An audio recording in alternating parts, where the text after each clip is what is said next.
معزز سامعین کرام، حضرت سیدنا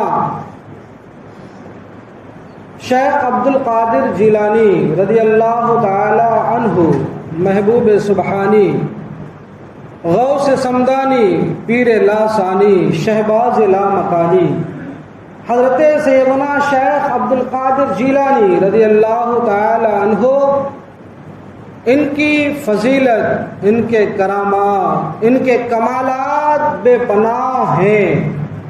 حضرت علامہ ملا علی قاری علیہ رحمہ و رضوان فرماتے ہیں کہ حضرت غوث الاعظم دستگیر رحمت اللہ تعالی علیہ کی کرامتیں بزرگان دین سے تواتر کے ساتھ ثابت ہے، جس کا انکار ممکن نہیں، اور آپ کی کرامتیں اتنی زیادہ اور اتنی کثرت سے ہیں کہ انسان بولنے والا، کہنے والا، لکھنے والا محو حیرت رہتا ہے کہ آپ کی کرامات میں سے کس کرامت کو لکھوں، آپ کے کمالات میں سے کس کمال کا ذکر کروں، آپ کے فضائل میں سے کس فضل کا ذکر کروں، یہ محو حیرت میں ہوتا ہے۔ سیدی سرکار اعلیٰ حضرت فرماتے ہیں، واہ کیا مرتبہ ہے اے غوث بالا تیرا، اونچے اونچوں کے سروں سے قدم اعلیٰ تیرا۔ کوئی سرکار اعلیٰ حضرت فرماتے ہیں کہ آپ کا اے غوث الاعظم دستگیر رحمت اللہ تعالی علیہ، آپ کے قدم نازنین کے مقام کا عالم یہ ہے کہ بڑے بڑوں کے سروں سے آپ کے قدم کا مقام اعلیٰ و عرفہ ہے، اونچا ہے۔ اور فرماتے سر بھلا کوئی کیا جانے، اولیاء ملتے ہیں آنکھیں، وہ ہے طلبہ تیرا سبحان اللہ۔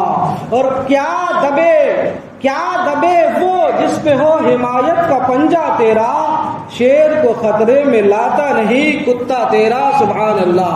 سیدی سرکار اعلیٰ حضرت کے کمالات علامہ فرماتے ہیں کہ حضور نبی کریم صلی اللہ علیہ وسلم کے کمالات کمال پروردگار ہے، اور حضور غوث پاک کے کمالات حضور علیہ الصلوۃ و تسلیم کے کمالات میں سے کمالات ہیں۔ کیوں؟ اس لیے یہ کرامتیں، یہ مظہر معجزات ہوا کرتے ہیں۔ حضور غوث الاعظم کے بارے میں آپ نے بے پناہ سن رکھا ہے، ذرا سنیے۔ حضور غوث الاعظم دستگیر رحمت اللہ تعالی علیہ مادرزاد ولی ہیں۔ مادرزاد ولی کا مطلب ہوا آپ اپنی ماں کے پیٹ سے ہی جو ہے ولایت کا تاج سر پر سجا کر اس دنیا میں تشریف لے آتے ہیں۔ سنیے، لکھا جاتا ہے کتابوں میں کہ آپ کے والد گرامی حضرت سید ابو صالح زنگی دوست موسیٰ رحمت اللہ تعالی علیہ، جس دن آپ کی ولادت ہوتی ہے حضور غوث پاک کی، آپ خواب دیکھتے ہیں۔ خواب میں حضور نبی کریم صلی اللہ علیہ وسلم کا دیدار ہوتا ہے، آپ کی جلوہ گری ہوتی ہے، اور میرے آقا صلی اللہ علیہ وسلم فرماتے یا ابا صالح، اے ابو صالح، تمہارے گھر میں ایک بیٹا پیدا ہوا ہے، تمہارے گھر ایک لڑکا پیدا ہوا ہے، ہوا محبوبی، وہ لڑکا میرا محبوب ہے، ہوا محبوبی، وہ محبوب اللہ، وہ میرا بھی محبوب ہے اور خدا کا بھی محبوب ہے، اور اس کی شان کا عالم یہ ہے، فرماتے اس کی شان کا عالم یہ ہے، حضور غوث پاک یعنی آپ کا مقام، آپ کی شان اولیاء کے درمیان ایسے ہی ہے جس طرح میری شان انبیاء کے درمیان ہے سبحان اللہ۔ یہ کون؟ حضور نبی کریم صلی اللہ علیہ وسلم خود ہی آپ کے والد گرامی کو خواب میں آپ کی ولادت کے وقت یہ مژدہ جا فضا اور یہ مسرت کا پیغام عطا فرماتے ہیں۔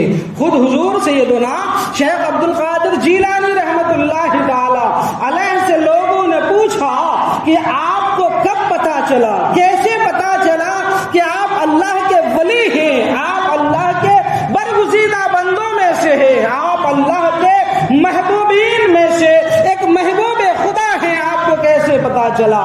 آپ فرماتے ہیں بچپنے سے میرے حالات اور میرے آثار کچھ ایسے تھے کہ مجھے پتا چل گیا کہ میں کوئی عام بندہ نہیں، میں کوئی عام بچہ نہیں، بلکہ اللہ تبارک و تعالیٰ کے محبوبین میں سے ایک محبوب ہوں۔ آپ فرماتے ہیں ہم دو بھائی تھے، ہمارے والد گرامی کا انتقال ہو چکا تھا، ہماری عمر تقریباً 10 سال کی ہوئی، تو 10 سال کی عمر میں بچوں کا کیا حال ہوتا ہے، وہ کھیلنے کودنے کے شوقین ہوتے ہیں۔ فرماتے میں اور میرا بھائی بھی کچھ ایک دن جو ہے گلی محلے کے بچوں کے ساتھ کھیلنے کے ارادے سے ہم نکلے، بچوں کے ہاتھ ایک بیل قابو آ گیا۔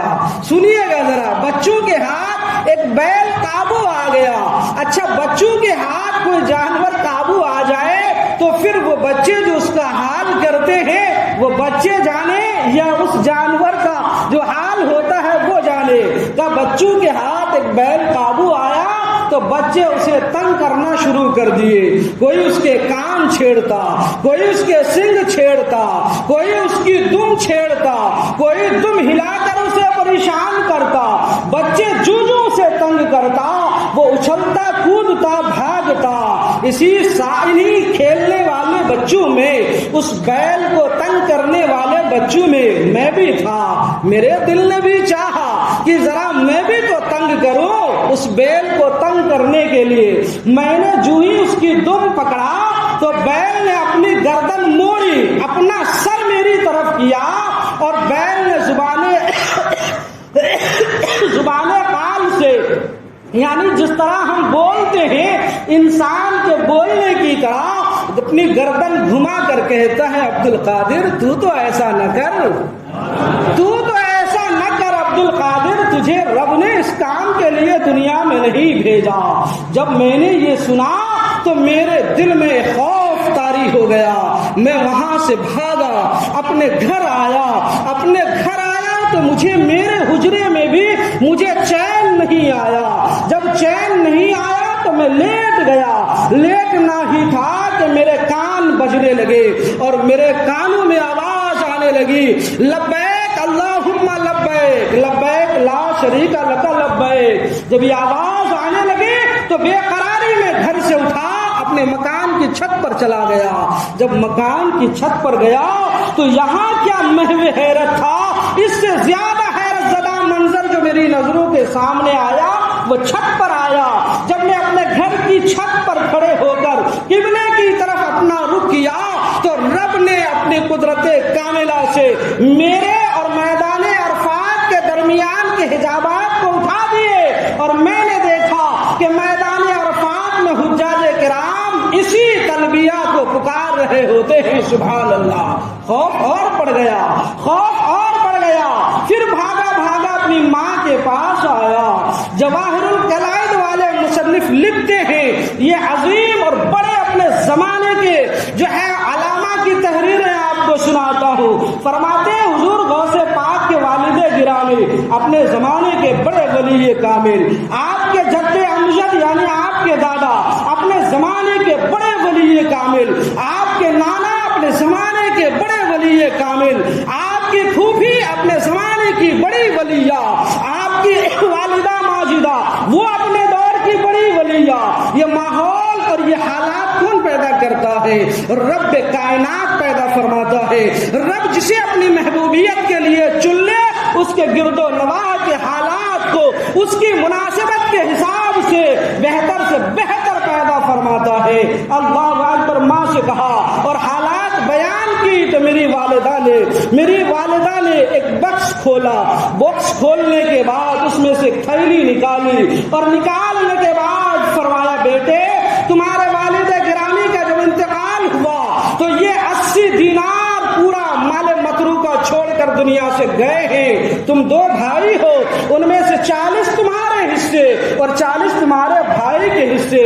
دیکھو میں ایک خاتون ہوں، میں تمہاری ماں ہوں، تمہارے پیچھے آ نہیں سکتی، میں تجھے کچھ وصیت و نصیحت کے ساتھ طلب علم دین مصطفیٰ کے لیے روانہ کر رہی ہوں۔ اب تو جا کر نبی صلی اللہ علیہ وسلم کے پیغامات اور علم مصطفیٰ سے اپنے آپ عبادت کو مزین کر۔ آپ نے واقعہ بہت سنا ہے، میں ادھر آپ کو نہیں لے جاؤں گا۔ حضرت غوث پاک فرماتے ہیں پھر طلب علم کے سفر میں نکلا تو میں نے 12 سے 14 سال بڑی مشقتیں جھیلی، بڑی تکلیفیں دیکھی۔ حال اور عالم یہ تھا کہ صحرا و بیابان میں نے حضور کی حدیث اور علم فقہ اور قرآن کی تفسیر سیکھنے جاننے کے لیے اس سفر میں یہ عالم ہوا کہ کئی دن میں نے جنگلوں میں درختوں کے پتے کھا کر گزارا کیے، کئی دن پینے کے لیے پانی میسر نہیں آتا، لیکن میں نے بڑی مشکلوں سے علم حاصل کیا، دقتوں سے علم حاصل کیا اور علم کے اعلیٰ منزل پر فائز ہوئے۔ اپنے زمانے کے بڑے فاضل، بڑے مفتی اور بڑے ہی جو ہے محدث، بڑے مفسر اور بڑے فقیہ اعظم بنے۔ اللہ اکبر! معلوم کیا ہوا؟ اسی لیے علامہ فرماتے ہیں کسی بھی شخص کے لیے سچا پیر ہونے کے لیے کئی شرائط ہیں، ان میں سے شرط اول یہی ہے کہ سنی صحیح العقیدہ ہونے کے ساتھ ساتھ اتنے علوم کا وہ ماہر عالم ہو کہ عقائد اور ایمانیات کے علوم کو کتب عقائد سے خود کے لیے اور اپنے مریدین کے لیے نکال سکے، ورنہ جسے قال و حال کا پتہ نہیں آج وہ بھی ولی بنا پھرتا ہے اور مرشد بنا پھرتا اور لوگوں کی جو ہے لوگوں کو مریدیں کرتے پھرتے ہیں۔ یہ غوث پاک اللہ اکبر عبد القادر جیلانی جو حسنی اور حسینی باپ کی طرف سے بھی اور ماں کی طرف سے بھی جن کا سلسلہ نسب ہمارے آقا جناب محمد رسول اللہ صلی اللہ تعالی علیہ وسلم سے جا ملتا ہے، آپ علوم کے اعلیٰ درجے پر فائز ہوتے ہیں۔ اللہ اکبر! لوگ دلیلیں مانگتے ہیں، اللہ کے رسول اور اللہ کے رسول کے صحابہ اور اللہ کے محبوب بندوں نے جو فرمان فرما دیا یا جو کہہ دیا وہ یوں ہی نہیں کہتے، ان کے پیچھے دلیلیں موجود ہوتی ہیں۔ ہاں اے لوگوں، اللہ سے محبت کرنے کے لیے، اللہ کے رسول سے محبت کرنے کے لیے، اللہ کے محبوبین سے محبت کرنے کے لیے ہر دم دلائل کے پیچھے نہ پڑے رہو۔ یہ وہ ذات ہے، یہ وہ افراد ہیں جن سے محبت کرنا دنیا میں باعث برکت ہے اور آخرت میں باعث نجات ہے۔ سبحان اللہ! اگر آپ دنیا میں محبت کرتے ہیں تو آپ کے لیے خیر و برکت کے دروازے کھل جاتے ہیں اور آخرت میں بھی آپ کو نجات کا پروانہ ملتا ہے۔ اس طریقے کا لوگ کہتے ہیں بیل بھی بھلا بولے اور بیل بھی بھلا کہے۔ میں نے کہا کرامتیں یہ مظہر معجزات باتیں ہیں۔ سنیے ایک حدیث پاک جامع المعجزات کے اندر یہ حدیث موجود ہے۔ حضور نبی کریم صلی اللہ تعالی علیہ وسلم مدینہ المنورہ میں جلوہ فگن ہے۔ ایک شخص ابھی ایمان قبول نہیں کیا، اس کی فطرت اور اس کی عادت، اس کا طریقہ کار دیکھیے ذرا، شعور سے الگ اور جدا گانا۔ بھئی جانوروں میں گھوڑوں کو سواری کے لیے پیدا کیا رب نے، کھچروں کو سواری کے لیے پیدا کیا، گدھوں کو سواری کے لیے پیدا کیا، اونٹوں کو سواری اور بوجھ لادنے کے لیے پیدا کیا، بیلوں کو کھیت جوتنے کے لیے اور دیگر کام لینے کے لیے پیدا کیا گیا۔ لیکن خلاف معمول اس انسان کا کام، ایک دن وہ بیل پر سوار ہو گیا، مدینے کی گلیوں سے بیل پر سوار ہو کر مدینے کی آبادی میں گزرتا چلا جا رہا ہے۔ بیل نے اپنی گردن گھمائی اور کہا بیوقوف، تم سے بڑا بیوقوف کوئی نہیں ہے۔ اس انسان نے چونکا، ڈرا، گھبرایا، کہا تو بول رہا ہے، اے بیل تو بول رہا ہے؟ عربی میں بیل کو الثور کہتے ہیں، الثور کہتے ہیں، تتکلم الثور، بیل تو بول رہا ہے؟ بیل نے کہا میں بول رہا ہوں، تو بڑا بیوقوف ہے۔ کہا میں بڑا بیوقوف ہوں؟ کہا ہاں تو بڑا بیوقوف ہے۔ کہا وہ کیسے؟ بتاؤ۔ کہا بتاؤ میں کیسے بیوقوف ہوں؟ کہا تو بیوقوف اس لیے ہے کہ مدینے میں سرکار دو جہاں صلی اللہ تعالی علیہ وسلم جلوہ گر ہے اور ابھی تک تو نے نبی کا کلمہ نہیں پڑھا ہے، تو اس سے بڑا بیوقوف کون ہوگا؟ وہ انسان کہتا میں بڑا ڈرا اور گھبرایا، بیل چھوڑا اور وہیں سے سرپٹ حضور کی بارگاہ میں دوڑا آیا۔ جب حضور کی بارگاہ میں آیا تو میری نظر رخ مصطفیٰ پر پڑی، مصطفیٰ کی نظر مجھ غریب پر پڑی، مصطفیٰ مسکرا رہے تھے اور فرما رہے تھے آؤ مجھے پتا ہے تمہیں کس نے بھیجا ہے۔ سبحان اللہ! مجھے پتا ہے تمہیں کس نے نے بھیجا ہے؟ تمہیں کس نے بھیجا ہے؟ اللہ اکبر۔ حضور سیدنا شیخ عبد القادر جیلانی رضی اللہ تعالی عنہ خود ہی فرماتے ہیں، کیا فرماتے ہیں؟ قدمی حاذہی علی رکبتی اولیاء، میرا یہ قدم، میرا یہ پاؤں تمام ولیوں کے گردن پر ہے۔ اور آپ فرماتے ہیں لیکن میں خود رسول اللہ کے قدموں میں ہوں، سبحان اللہ۔ میرا قدم اولیاء کی گردن پر اور حضور کا قدم نازنین میری گردن پر۔ علامہ فرماتے ہیں جب آپ بغداد کے منبر پر کھڑے ہو کر جمعے کے دن دوران خطبہ یہ ارشاد فرمایا کہ میرا یہ قدم تمام اولیاء کی گردنوں پر ہے، تو خراسان کے کسی غار میں بیٹھ کر حضرت سیدنا معین الدین چشتی رحمت اللہ تعالی علیہ مصروف عبادت تھے، گردن اٹھائی اور انہوں نے کہا لا بل علی عینی و علی راشی، اے غوث پاک آپ کا قدم مبارک صرف میری گردن پر نہیں بلکہ میری آنکھ اور میرے سر پر بھی ہے، سبحان اللہ۔ جس نے جتنی محبت کی، جنہوں نے جتنی عقیدت کی، جنہوں نے جتنا ادب پیش کیا، جنہوں نے جتنی جانب ادب طے کیا، جنہوں نے جتنی نگاہیں جھکائی، وہ اتنے ہی فیض سے فیضیاب ہوتا چلا گیا، وہ اتنا ہی فیض سے فیضیاب ہوتا چلا گیا۔ لہذا حضور سیدنا شیخ عبد القادر جیلانی سے ہماری محبت کرنا، ہمارا ان سے عشق کرنا، ہمارا ان سے عقیدت کا جو ہے رکھنا، ہمارا ان سے جو ہے والہانہ تعلق رکھنا، یہ یوں ہی تو نہیں ہے۔ آپ نے خود بھی فرمایا اپنی دعاؤں میں، پروردگار عالم صبح قیامت تک رسول اللہ کی امت میں سے جو لوگ مجھ سے محبت کرتے ہیں، میں تیری بارگاہ میں دعا کرتا ہوں مولا اسے توبہ کیے بغیر موت مت دینا، یعنی مرنے سے پہلے انہیں توبہ کرنے کی توفیق ضرور عطا فرمانا۔ پتہ یہ چلا محبت غوث العظم کا ثمرہ اور اس کا حسین نتیجہ یہ ہے مسلمانوں کہ ہمیں دنیا سے جانے سے پہلے، دنیا سے رخصت ہونے سے پہلے حضور غوث پاک کی دعا کی مقبولیت کی وجہ سے رب توبہ کرنا نصیب عطا فرما دیتا ہے، سبحان اللہ۔ اور ایک انسان کے لیے اس سے بڑی دولت اور بڑی کامیابی کیا ہو سکتی ہے؟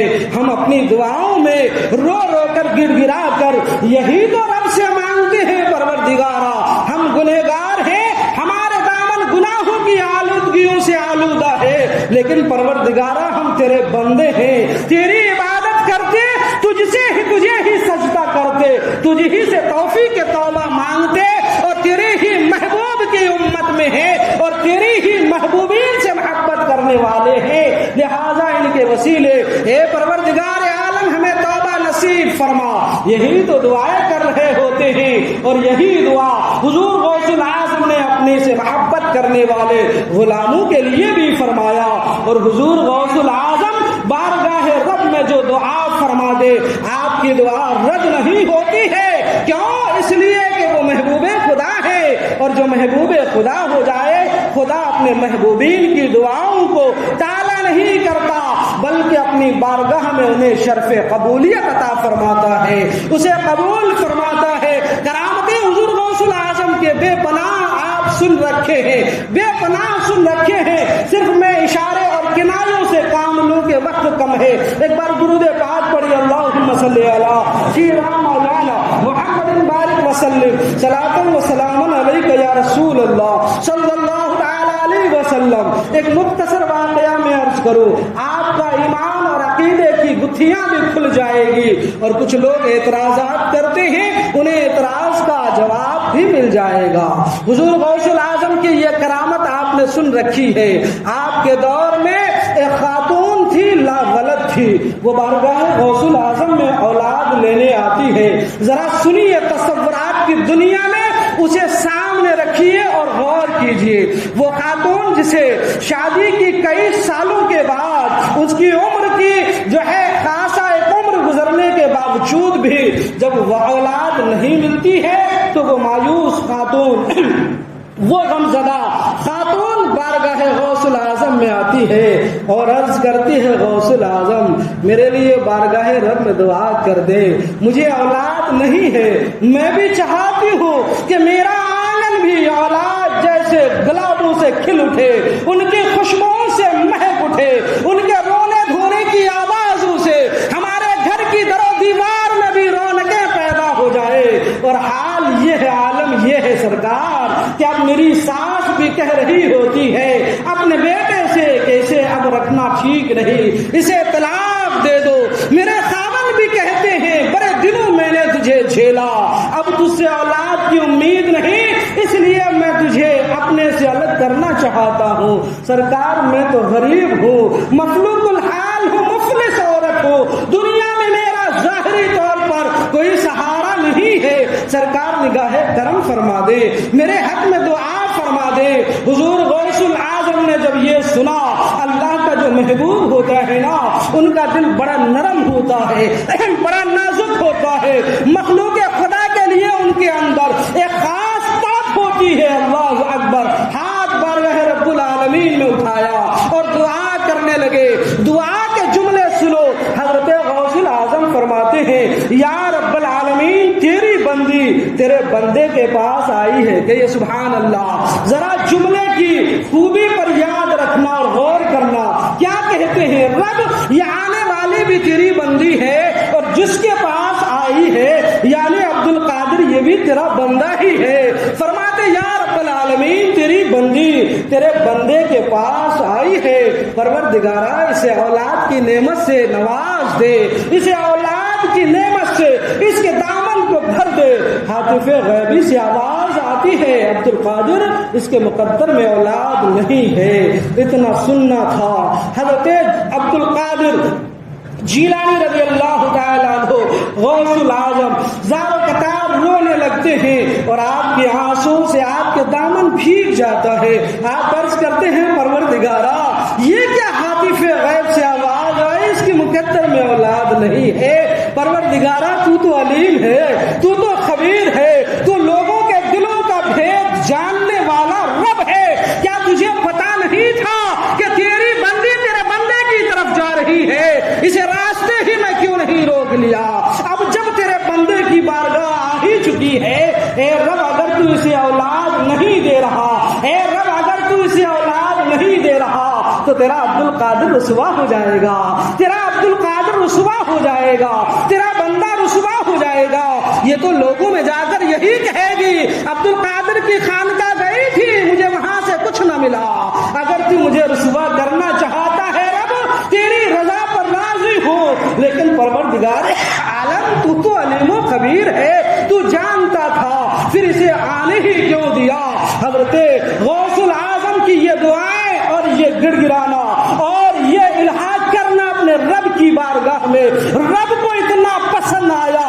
دوسری ہاتف غیبی آئی، عبد القادر میں نے تمہیں دنیا میں رسوا ہونے کے لیے پیدا نہیں کیا، تو بول کتنے بیٹے سے عطا کرو، میں اپنی قدرت سے اسے بیٹے عطا کرتا ہوں۔ سبحان اللہ، دعا تیری قدرت میری، اولاد میں اسے دیتا ہوں۔ حضرت عبد القادر نے فرمایا رب جب میری بارگاہ آ ہی گئی ہے تو ایک اور دو کیا، میں کہتا ہوں رب اسے 7 بیٹوں سے نواز دے۔ سبحان اللہ، اور انہیں 7 بیٹے رب نے عطا فرمائے۔ اب کچھ لوگ ہوتے خواہ ان کے دلوں میں یہ درد پیدا ہوتا ہے اور وہ اعتراض کرتے ہوئے نظر آتے ہیں۔ دعا کس نے کی؟ عبد القادر نے کی۔ یہ کون ہے؟ یہ رب کا بندہ ہے۔ آنے والی کون ہے؟ وہ رب کی بندی ہے۔ بیٹا دینے والا کون ہے؟ وہ رب العالمین ہے۔ دعا کرنے کے طریقے سکھانے والے کون ہے؟ وہ رب کی ذات ہے۔ دعا رب نے کروایا، بیٹا رب نے دیا، اپنی بندی کو اپنی بندے کی بارگاہ میں لانے والا کون؟ خود رب ہے۔ تو دعا بھی رب کروا رہا ہے اور بیٹے بھی خود رب دے رہا ہے، تو پھر ہمیں اور آپ کو اعتراض کس معنی پہ ہونا چاہیے؟ آپ سمجھیے 11ویں شریف کی میلاد، 11ویں شریف کی نیاز کرتے ہیں، کچھ لوگ کہتے ہیں یہ کرنے کی ضرورت کیا ہے، یہ کوئی لازم اور ضروری ہے؟ ہم بھی نہیں کہتے واجب نہیں ہے 11ویں کرنا، 11ویں کی نیاز و فاتحہ واجب نہیں ہے، فرض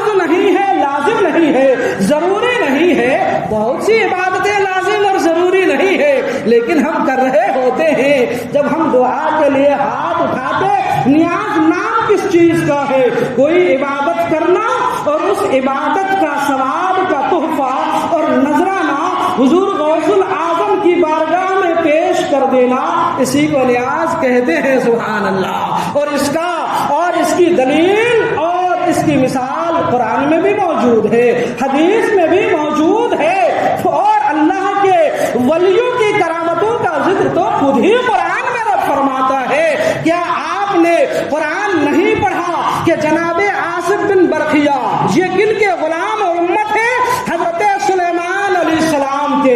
حضرت سلیمان علیہ السلام کی امت کا بندہ پلک جھپکتے ہی 80 گز مربع فٹ کا ایک بڑا سا تخت و تاج کا جو ہے تخت اٹھا کر پلک جھپکنے کی مقدار لا کر موجود کر سکتے ہیں اپنی کرامتوں سے، تو جو نبی آخر الزماں ہے، جو پیغمبر آخر الزماں ہے، جو امام الرسول ہے، جو خاتم الانبیاء ہے، 1,00,000 کم و بیش 24,000 نبیوں کو نبوت جن کے وسیلے سے ملی ہے، کیا ان کے امت کے علماء اور ان کے امت کے محبوب بندوں سے اگر کرامتوں کا صدور ہو جائے تو آج کا بندہ کہے کہ اس کی جو ہے اس کا ثبوت کہاں ہے؟ میرے آقا نے تو خود ارشاد فرمایا، میری امت کے علماء بنی اسرائیل کے نبیوں کی طرح ہے۔ سبحان اللہ، سبحان اللہ۔ تو جس قوم کے نبیوں گزشتہ قوم کے نبیوں کی طرح جس نبی کے غلام علامہ ہو جائے، اگر اس امت کے محبوب خدا سے کرامتوں کا صدور ہو جائے تو پھر دلیل مانگنا یہ کم عقلی اور لا شعوری نہیں ہے تو کیا ہے؟ لہذا مسلمانوں حضور غوث العظم رضی اللہ تعالی عنہ کے نام سے جو نیاز دلائی جاتی ہے، کیا کرتے ہیں؟ قرآن پڑھتے ہیں، درود پڑھتے ہیں، کلمے پڑھتے ہیں، ذکر و اذکار کرتے ہیں، تقریر کرتے ہیں، نعت منقبت پڑھتے ہیں اور لوگوں کو کھانے کھلاتے ہیں، اور ان ساری چیزوں کا ثواب حضور غوث العظم کی روح کو ایصال کر دیتے ہیں۔ اسی کا نام 11ویں ہے، اسی کا نام 11ویں ہے۔ ثواب دینے والا خدا، عبادت کرانے والا خدا، عبادت کی توفیق دینے والا خدا، عبادت کرنے والا خدا کے بندے اور اپنے بندوں کو ساری کرامتیں، ساری فضیلتیں، ساری برکتیں اور سارا ثواب دینے والا خدا، پھر بیچ میں یہ بندے کو کیا حق پہنچتا ہے کہ ان کے پیٹ میں اور سینے میں درد پیدا ہو کہ یہ کیوں کیا جاتا ہے، یہ کیوں کیا جاتا ہے؟ مسلمانوں، آج جو ہے اگلے اور بغلے جھانکنے کی ضرورت نہیں ہے۔ اللہ، اس کے رسول، اس کے صحابہ، رسول اللہ کے صحابہ اور محبوبان خدا سے محبت کریں اور انہیں ایصال ثواب کریں۔ یہ دنیا میں برکت کا باعث ہے اور آخرت میں نجات کا باعث ہے۔ ہمیں دنیا میں برکتیں بھی چاہیے اور آخرت میں نجات بھی چاہیے۔ اللہ تبارک و تعالی ہمیں اور آپ کو سبوں کو اپنے محبوب بندوں سے سچی محبت کرنے کی توفیق رفیق عطا فرمائے۔ وآخر دعوانا الحمدللہ رب العالمین۔ استغفر اللہ ربی من کل ذنب واتوب الیہ۔ السلام علیکم۔